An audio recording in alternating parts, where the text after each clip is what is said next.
ఎప్పటి నుంచో జరుగుతున్న టాక్ అది.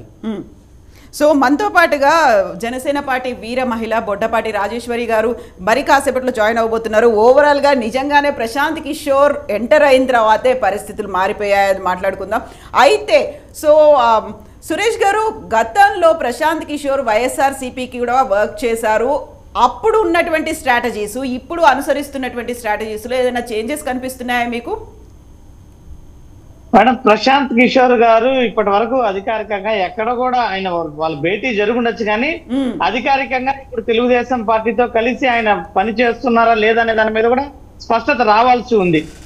ఐపాక్ అనేటువంటి సంస్థ 2 రోజుల క్రితమే అధికారికంగా వారి ట్విట్టర్ అకౌంట్ లో కూడా మేము వైఎస్ఆర్ కాంగ్రెస్ పార్టీ యొక్క గెలుపు కోసం వైఎస్ఆర్ కాంగ్రెస్ పార్టీతో పనిచేస్తున్నామని చెప్పి ఐపాక్ అనేటువంటి సంస్థ కూడా వివరణ ఇవ్వడం జరిగింది. అయితే ప్రశాంత్ కిషోర్ గారి సలహాలు వ్యూహాలతో తెలుగుదేశం పార్టీ జనసేన పార్టీ పొత్తుల్లో సీట్ల గురించి కానీ ఇంకొకటి కానీ ఏది జరిగినప్పటికీ కూడా వైఎస్ఆర్ కాంగ్రెస్ పార్టీకి ఎటువంటి దాని వల్ల వచ్చేటువంటి పరిణామాలు ఏవి కూడా మాకైతే వాటి వల్ల లాభాలు కానీ నష్టాలు కానీ ఏమీ ఉండవు. ఎందుకంటే పెద్దగా తెలుగుదేశం పార్టీ వాళ్ళు సాధించింది ఏమీ లేదు ఈ 4 ఏళ్లలో, కానీ గతంలో వాళ్ళు అధికారంలో ఉన్నప్పుడు కానీ వాళ్ళు సాధించింది ఏమీ లేదు. ఇప్పుడు పవన్ కళ్యాణ్ గారి సంగతి ఏ విధంగా అయిందంటే పెనం మీద నుంచి పొయ్యిలో పడినట్టు అయింది పవన్ కళ్యాణ్ గారి పరిస్థితి. తప్ప ఆయన కూడా చాలా వరుస పెట్టి తప్పులు చేస్తూ ఈరోజు ఆయన ఉనికికే ప్రమాదం ఏర్పడేటువంటి పరిస్థితికి ఆయన పార్టీ రావడం జరిగింది. ముఖ్యంగా ఏ రాజకీయ పార్టీ అయినా కూడా సరే ఒక పొత్తుల్లో ఇతర పార్టీలతో ముందుకెళ్లేటప్పుడు ముందు వాళ్ళ యొక్క క్యాడర్ తోనూ పార్టీ నాయకులతోనూ సమీక్షా సమావేశాలు నిర్వహించి పార్టీల మెజార్టీ నాయకుల అభిప్రాయాలు తీసుకొని అదేవిధంగా రాష్ట్రంలో ఉన్నటువంటి రాజకీయ పరిణామాలను మరి చూసి ఆ తర్వాత నిర్ణయాలు తీసుకోవాల్సినటువంటి పరిస్థితి ఉంటుంది. సాధారణంగా జరిగేటువంటి ప్రక్రియ ఇది.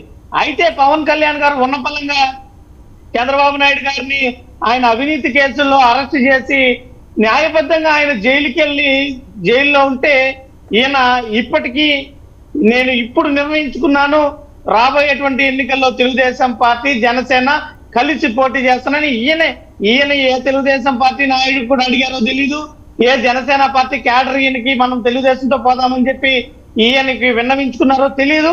ఈయన ఉన్న ఫలంగా నిర్ణయాన్ని ప్రకటించేశారు. దీనిలో ఆయన ఊహించలేదు తెలుగుదేశం పార్టీకి కూడా పవన్ కళ్యాణ్ పట్ల అదేవిధంగా జనసేన పార్టీ పట్ల తులకన భావం ఏర్పడింది. ఈయనకి మనం తప్ప ఇంకొకరు దిక్కు లేదు రాజకీయంగా, మనతో పోతేనే ఈయనకి ఉనికి ఉంటుందనే నిర్ణయానికి తెలుగుదేశం పార్టీ వాళ్ళు వచ్చేసారు. దాంట్లో ఆ ప్రక్రియలో భాగంగానే నారా లోకేష్ వెంట వచ్చేటువంటి వ్యాఖ్యలు సీఎం ఎవరంటే చాలా స్పష్టంగా చంద్రబాబు నాయుడు గారి సీఎం అంటారు.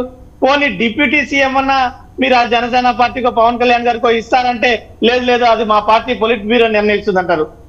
నరేష్ గారు చెప్పినట్లు పవన్ కళ్యాణ్ గారేమో సీఎం ఎవరు అనేది నేను చంద్రబాబు నాయుడు గారు కలిసి కూర్చొని చర్చించుకుంటాము, మిగతావి మీరు చూడండి అనేసి అన్నారు. మరి నారా లోకేష్ గారు ఆ పార్టీకి జాతీయ ప్రధాన కార్యదర్శిగా ఉన్నారు.